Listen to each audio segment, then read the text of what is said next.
Hallelujah. Good evening, everyone. This is Bishop Mel. We are now in a portion where we can share with you once more tonight the Holy Word of God. So before we proceed in our message tonight, I just want to let you know the title of the message tonight is Honor God with Your Body.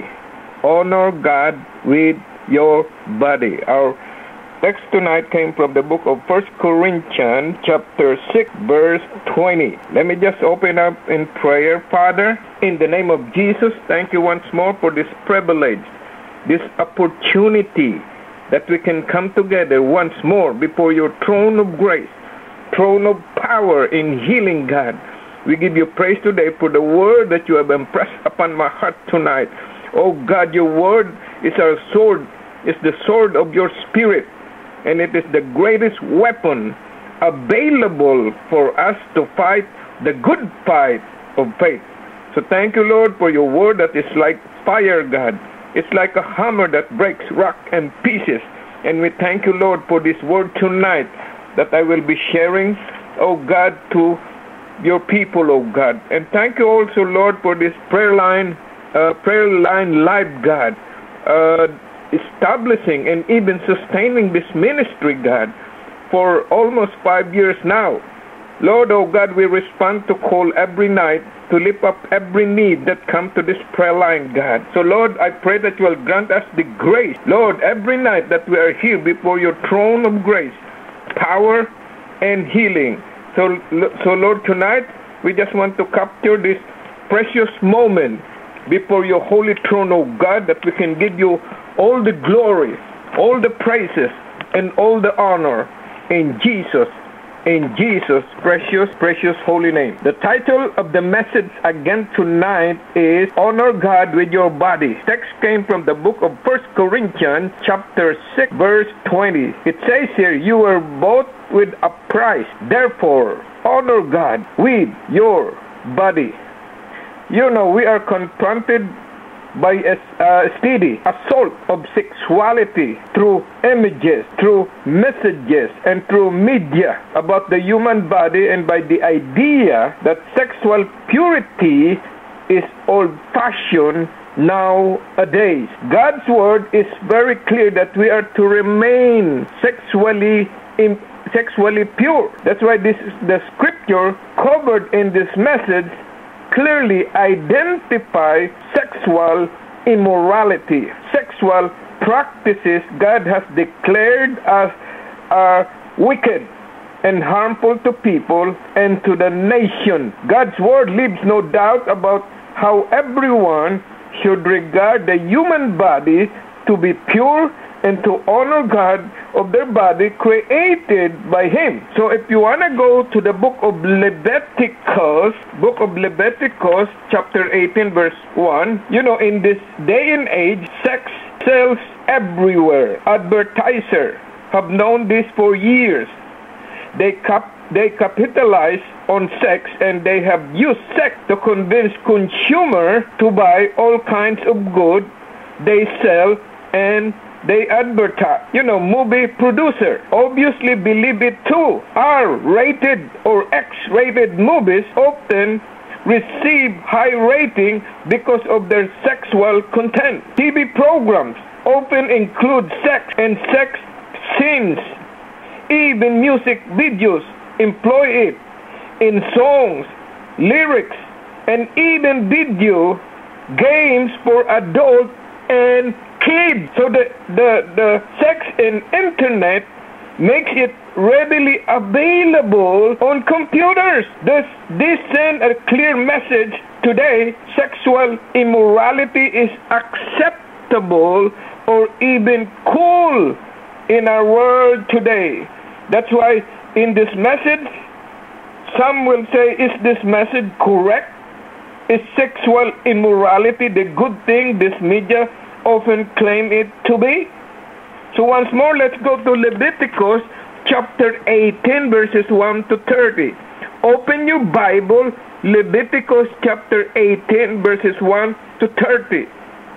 What is sexual immorality? Today's culture is divided on this question, but the Old Testament clearly defines what sexual sin involves. You know, God spoke to Moses about practices that were common in Egypt where Israel had lived. He made it clear that his people were not to do these things. You can find that in Leviticus chapter 18 verses 1 to 4.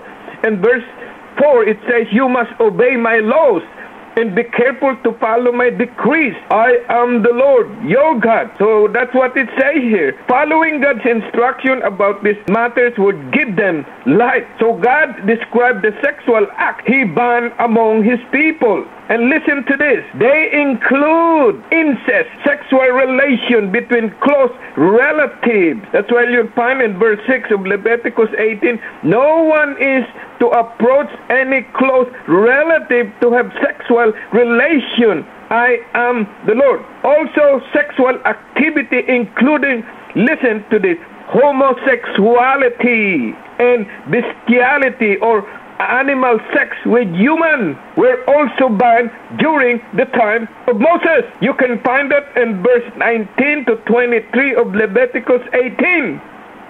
Even in verse 20 it says, "Do not have sexual relationship with your neighbor's wife and defile yourself with her. Do not give any of your children to be sacrificed, for you must not profane the name of the Lord. Do not lie with a man as one lies with a woman.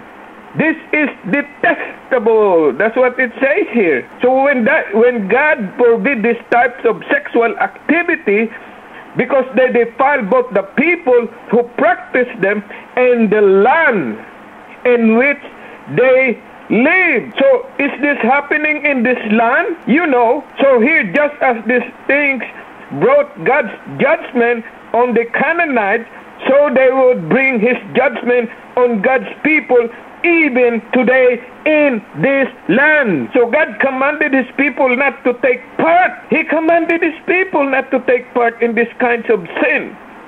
But as of now, we're doing it in this land. Find it in verse 29 and 30.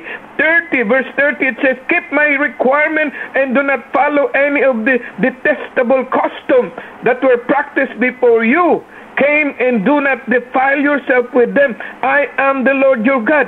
So God is warning even this land, even these days. So here, though this word was recorded 2,000 years ago, they relate well to our day, this day and age. God wants people to live rather than destroy themselves with sexual sin. So this passage also defines sexual activity as sex outside marriage, which is adultery, and fornication, sex before marriage, and perverted forms of sexual activity. That's why while people may enjoy these things, in the end, sexual sin can destroy their relationship with God and with each other. That's why sexually transmitted diseases can destroy life and even bring it to an end. If you want to go to Romans chapter 1 verse 26 to 32, open your Bible, Romans chapter 1 verse 26 to 32, and the book of Ephesians chapter 5 verse 3 to 5. Ephesians chapter 5 verse 3 to 5. And you know, maybe someone will say, but these are Old Testament commandments. Maybe you'll say this, oh, this is our Old Testament rules and commandments. And does God ban this thing in the New Testament? Maybe someone will ask, does God ban this in the New Testament? Oh yes, He does. In two passages written by Apostle Paul, God clearly condemns not only immoral sexual acts, but also immoral sexual conversation or green jokes. They call it, you know, one sexual activity being promoted even now as normal is unacceptable today by Supreme Court. And the president of this nation is homosexuality, sexual activity between members of the same sex or gender. Consider God's word in Romans that condemns this kind of activity, identifying it as the product of vile affection. Find it in the book of Romans chapter 1 verse 26. It says here, because of this, God gave them over to a shameful lust. Even their women exchanged natural relations for unnatural ones. So the passage warned of the consequences of this act. First, what are the consequences of this act? People will receive the due penalty for their action. Verse 27. It says here, in the same way, the men also abandoned natural relationship with women and were inflamed with lust for one another. Men committed indecent acts with other men and received in themselves the due penalty for their perversion. So health and relationship issues are among the possible results of immoral behavior. Second, the consequences of sexual sin. Sexual sin leads to all sorts of other sins. The absence of God's presence, but full of sin, the mind influenced by the devil sinks to ever lower depths of immorality. Find that in verse 28 to 31. Even though they may be aware of God's view of their behavior, what happened? People caught up in a downward cycle of sexual sin often will continue to practice it and even support others who practice it. 50 states in this nation supported and approved it. The same-sex marriages, Supreme Court approved it. 50 states approved it. The president approved it. The governor approved it. Anyone tempted to engage in sexual immorality should carefully consider what Romans chapter 1 says. He or she may be opening a door that is difficult to close, entering into activity that quickly takes over and controls one's life until death. You know, Ephesians chapter 5, Paul described a better way to live. He wants believers to avoid even a hint of sexual immorality. This is the New Testament way, a better way to live. They are to avoid filthy talk or joke. It says here, nor shall there be obscenity. Ephesians 5:4. Foolish talk or coarse joking, which are out of place, but rather thanksgiving. That's what it says here. Filthy talk or joke lead to sexual immorality. Why should we so strictly guard our behavior in our speech? Why? Why should we be very careful in our speech? Sexually charged jokes are common in many parts of the world, especially in offices, workplaces. Yet they are not only improper for God's holy people. If you are a born-again Christian believer, it's not improper for you to jokingly sexual talk or foolish talk or coarse joking. You have to be aware of that. Yet they are not only improper for God's people, but they are evidence of what? Immoral, impure, idolatrous heart, a sin so great that it will prevent, listen to this, if you have this sin, you will be prevented to enter God's kingdom. Can you imagine that? Verse 5, Ephesians 5, for of this you can be sure, no immoral, no impure or greedy person such a man is an idolater has any inheritance in the kingdom of Christ and of God. That's what it says here in verse 5. You are prevented to enter the kingdom of God. Believers in Christ are called to live a holy life. You and I, Christian believers, you are called to live a holy life. The Bible tells us in clear word that the Lord disapproves of sexual immorality, and yet He approves of sexual purity. This is reason enough to avoid sexual sin in what?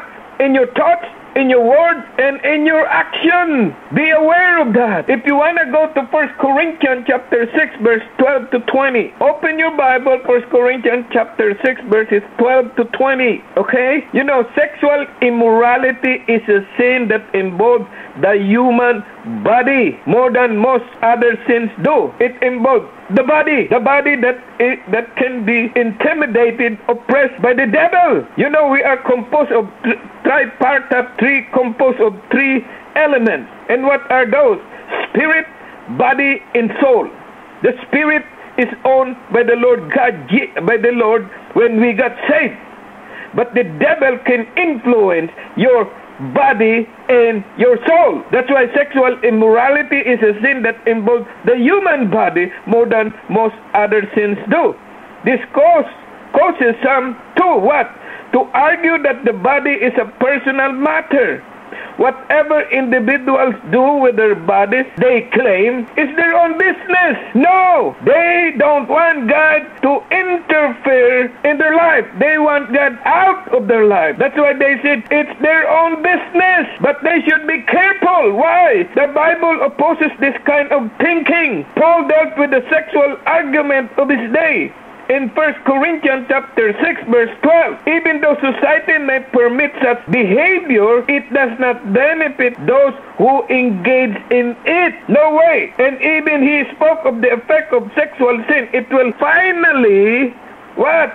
Destroy the body, your body, which was created by God for Him. Your body was created for God, for Him, not for sexual sin. That's why sexual sin distorts God's purpose, God's plan for you and me, for humankind. It will destroy the plan of God. There is to be a spiritual intimacy and unity between Christ and the believers. It says here in verse 18, hallelujah, that we should not practice it. Flee from sexual immorality. It says here, verse 18, all other sins a man commits are outside his body, but he who sins sexually sins against his own body. Believers are members of Christ's what? Body. You are member of Christ's body. People become one flesh with others when they join in a sexual union. Since Christians are joined with the Lord Jesus Christ, it is objectionable, abhorrent that they should be united with someone, listen to this, in an illicit, in an immoral sexual act. That's why in marriage instituted by God, God gave humans sex so two people could unite in holy matrimony, becoming one. That's why casual sexual encounters defile a sacred gift of life given from God. That's why Christians, listen to this, are to run from sexual sin. Believers need to see their bodies for what they are. They are the temple of the Holy Spirit. You are the temple of the Holy Spirit. Honor God with your body. Verse 19, do you not know that your body is a temple of the Holy Spirit who is in you, whom you have received from God? You are not your own. You don't own your body. God's own you. That's why no Christian is to offer his or her body in sexual sin, but should honor God with their body. For you are bought at a price. Therefore, honor God with your body. Hallelujah. That's why even Christians can find it easy to adopt the thinking and practices of today's culture in regard to sexual immorality. It appears in movies, on television screen. You cannot even avoid it. In computer, in internet. It's right there. It makes its way even into jokes that are shared between co-workers, even friends. Believers can easily find themselves laughing, giggling at the joke and enjoying movies with X-rated rated film or TV shows that promote sexual immorality. But believers must keep in mind, you and me, the one to whom they and their bodies belong. Your body belongs to God. He created it. When you got saved, you You belong to Him. God sees the sorrow and damage that sexual sin brings to those who engage in it. The Christian body, like the soul that reside in it, belongs to God. That's why commit yourself to remain sexually pure. If you are unmarried, wait till you get married. If you are married, be faithful to your spouse. Flee from the lust and sexual sin that today hold multitude in its grip and being destroyed. We can see it in this day and age. Our world is so flooded with sexual images and sexually loaded entertainment. At times, it may seem impossible to flee from sexual immorality, but believer, you and me must do it. It is a must. To do anything less invite personal disaster. As with all temptation, we must remind ourselves that we were bought with a price, Christ's death on the cross, and we belong to God, and we have to honor Him with our body created in His own image. The choice between sexual purity and sexual immorality faces every single person every day in this world. We must continually remind ourselves that God condemned the so-called sexual freedom so widespread in today's culture. We must remember that God condemned this with good reason. He wants us to honor Him with our body that He created. That's why, once more, if you are married, remain faithful to your spouse. If you have yet to marry, save yourself sexually for a person you may one day marry. If you feel shame over past sexual sin, ask God to forgive you and commit yourself to sexual purity in the future once you have been forgiven of your sin. But you have to cry out to God and repent of your sin. Above all, realize that God can forgive sexual sin if you are willing to repent. Apostle Paul made it clear to people at Corinth and even to everyone who read this letter in the book of 1 Corinthians chapter 6, verses 9 to 11. The believers in Corinth had a defiled sexual past. Their past are defilement of their life. But God forgave them and cleansed them because they repented of their sin. And God can do the same for anyone willing to repent of and forsake sexual immorality and start embracing sexual purity for the life from this day on till Christ return for His glory and for His honor. This is the end of our sharing tonight. Let me just close up in prayer.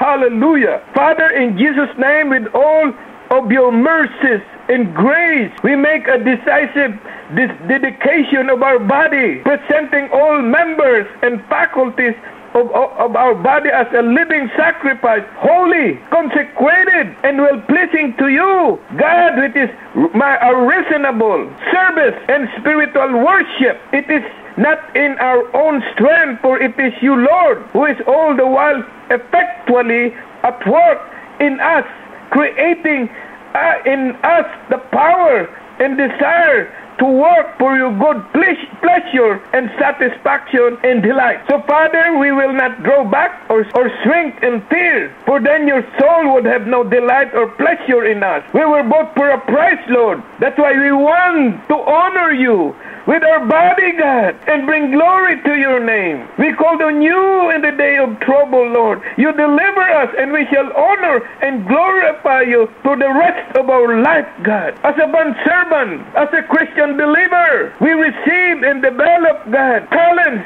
gifts, which have been given to us, for we would have you say to us in due time, you will say, well done, faithful servant, because we honor you with our body, God. So in the name of Jesus, we allow our life to express truth in all things, speaking truly in our life, dealing truly, living truly in whatever we do, no matter what it is, in word or deed. We do everything in the name of our Lord Jesus Christ, giving praise to God the Father through Him. So whatever may be our task in these last days, we want to be holy, God. We want to honor you with our body. We work at it heartily with all our heart, body, and soul, O God, to give glory, to give honor to our Creator who created our body in His own image, and give honor in Jesus' precious holy name. Amen. Hallelujah.